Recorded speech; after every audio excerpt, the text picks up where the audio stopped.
and he looked beyond the old shipyard to where the river opened out onto the shimmering silvery sea. There was a trawler coming in. It was red and beautiful, and there was a flock of white seagulls all around it.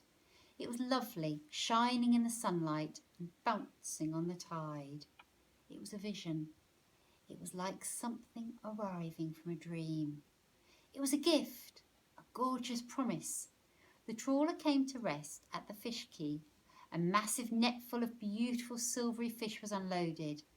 Ernie looked at the fish, and suddenly everything became plain to him. "That's the answer," he cried. "What's the answer?" said Susan.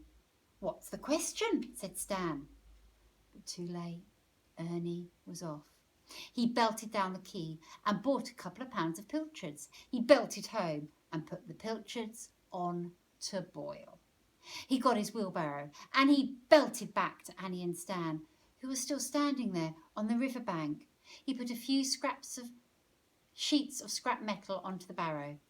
Annie and Stan trotted at his side as he wobbled back home with them. "What were you doing, Ernie?" asked Annie. "What are you doing, Uncle Ernie?" asked Stan. Ernie just winked at them. He dumped the metal in the garden. He opened his toolbox and took out his cutting gear and his welding gear and his pillars and his hammers, and he set to work cutting the sheets of metal and welding and hammering them into cylinders and curves. "What are you doing, Ernie?" asked Annie again. "What are you doing, Uncle Ernie?" asked Stan again. Ernie pushed back his welding visor. He grinned. He winked. "Changing the world," he said. He snapped the visor shut again. Half an hour later, he'd made his first can. It was heavy and lumpy and rusty and misshapen, but it was a can. Half an hour after that, the boiled and pulpy pilchards were squashed into it, and a lid was welded on it, and Ernie scribbled the name onto the can with a felt tip. "Potts Pilchards." He punched the air. He did a little dance. "It works," he declared. Annie and Stan inspected the can. They looked into Ernie's googly eyes. Ernie's eyes goggled back at them. "There's a long way to go," said Ernie, "but it absolutely, positively, definitely works." He cleared his throat.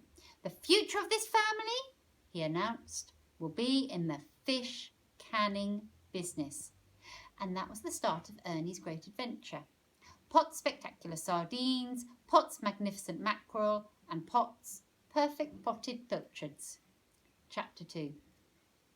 Ernie welded and hammered and nailed and drilled and screwed. He lifted floors and knocked down walls. He built a network of pipes and tubes and sluices and drains. He connected wires and switches and fuse boards. His machines grew and grew and grew and grew until they were in every corridor and every room.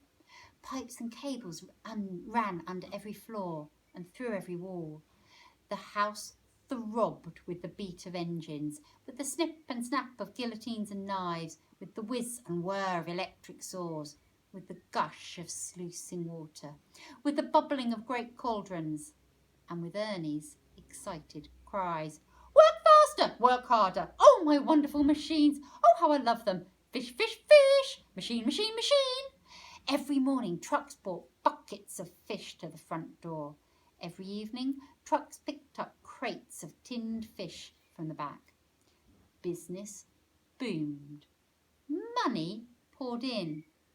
Ernie wasn't a struggling ex-shipyard worker now. He was a businessman, an entrepreneur. His empire grew like it was a living thing. Every night, Stan slept in his cupboard, and Ernie and Annie slept under a huge gutting machine.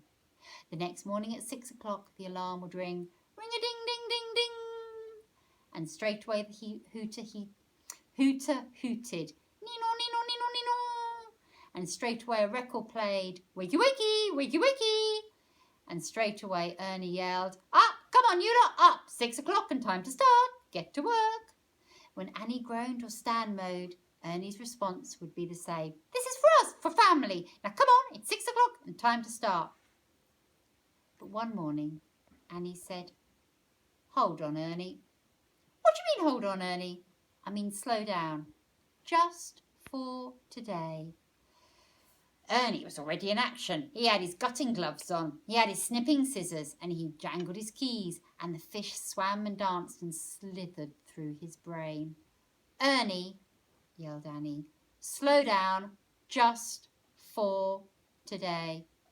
What's so blooming special about today? You don't remember, do you? Remember what?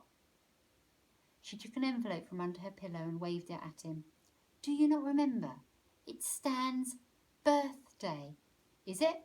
Oh, of course it is. Today's Stan's birthday. He shrugged. So what? So let's be nice to him. Let's do birthday things. Birthday things? He frowned. What do you mean, birthday things? I mean presents, parties, smiles, singing happy birthday, and not bothering him with potty pilchards for one thing. Potty pilchards? I'll have you know that pilchards is our lifeblood, madam. I'll have you know that. And I'll have you know that if you're not nice to your nephew today, your wife will be on strike. Ernie flinched. Now hush, said Annie. She got up and tiptoed to Stan's cupboard. Morning, son, she whispered. Stan grabbed his work clothes. Sorry, he said. Am I late? Should I be up? Is it time to start? But Annie hugged him. Happy birthday, Stan, she said. The lad was astonished. What? He said. It's my birthday. Of course, replied Annie. Didn't you know? Stan pondered. I remember thinking it might be, but nobody said anything, so I thought I might be wrong, or that you must have forgotten. Oh, Stan, said Annie. Do you think we'd forget something like that? We remembered all along. Didn't we, Ernie? Ernie coughed. He snipped the air with his scissors. Of course we did, he said. He tried to grin through the cupboard doorway. Happy birthday, lad. Happy birthday. Ha, ha, ha, ha, ha, ha. Go on then. Give him the card then. Annie gave Stan the envelope. Stan took out the card. There was a picture of a sailing ship on it and a message inside. Oh, thank you, cried Stan. Thank you. It's the best card ever. Right, said Ernie. That's quite enough of that. There's fish to be canned. And he turned back to his buckets of fish and his magnificent machines. What a silly, said Annie. Why don't we let him get on with his fish while we have a lovely breakfast? She opened a carry bag and took out some cans of pop and some chocolate bars and a big bag of sweets. They giggled and tucked in. Every few minutes Ernie yelled, Where are you? You're late. Stop slacking. Get to work. But Annie just said, Take no notice. And when they'd finished all the fizzy drinks and the chocolate and all the sweets, she said, Now, Stan, you're going to have a treat today. Just you wait there. And I'm going to stop there because the next chapter is chapter 3.